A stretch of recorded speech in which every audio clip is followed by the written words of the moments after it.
almost 2 days now that residents at the coastal towns live through a sandstorm caused by the east winds which broke through the Atlantic on Sunday. Houses and cars filled with sand and dust, while the temperatures saw as high as 36 degrees, while wind speed at Luderitz can go up to 50 kilometers per hour, and the Central Coast can expect wind speed of up to 40 kilometers per hour.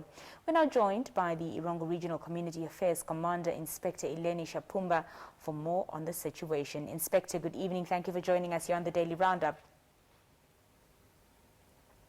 For having me. Inspector, talk to us about what are some of the problems currently being experienced by the residents. Yes, in as far as the law and order are concerned, I should confidently say we have not received any report of either accidents on our roads or fire that we had to respond to for the purpose of investigation since the start of the wind that started Saturday evening. And they continue until now.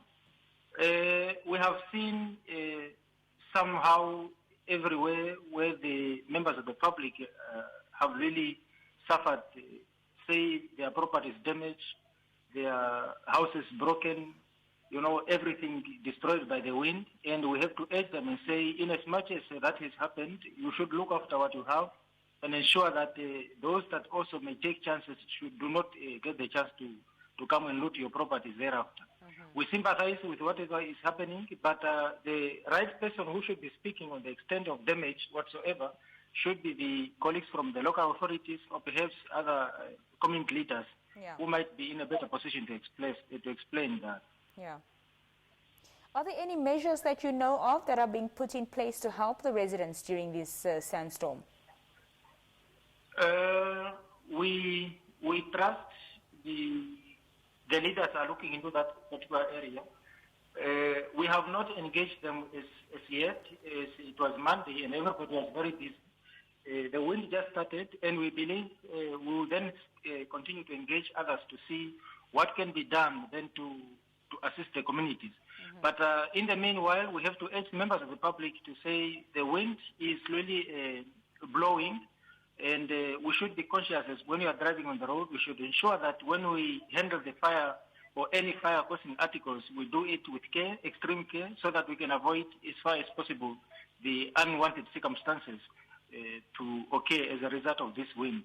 In the past, we have learned that this wind has negatively contributed to incidents of fire, mostly in the DRC and to terrain areas, and that is because most of the structures that are used by the communities are so fire friendly, to the extent that sometimes when we put on the fire, those fire sparks may land on the structure, and then as the wind is blowing, it also encourages the fire then to start thereafter.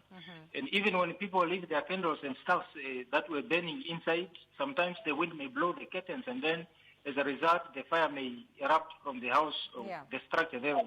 So those are a few of the things that we are really technically concerned about, and we hope and we wish to address the public to be alert. Yeah. Other than that, Inspector, how best can the coastal residents, take caution during this time? It is an unusual weather. We are not used to this type of weather. The weather is a little bit hot. We are used to a cold weather or a cool weather. It's windy. One cannot even see a few meters away from where you are coming from.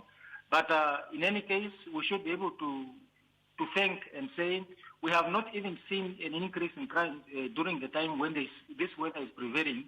Perhaps it's because everybody is now awake, everybody is alert, and everybody is at home during that time. All we can say is we should maybe advise members of the public to wear the mask as they are walking on the streets, because the wind may cause also certain infections. One may never know, and take precautions. Inspector Shapumba, thank you so much for your time. Thank you for joining us this evening. It's a pleasure. Thank you for having me.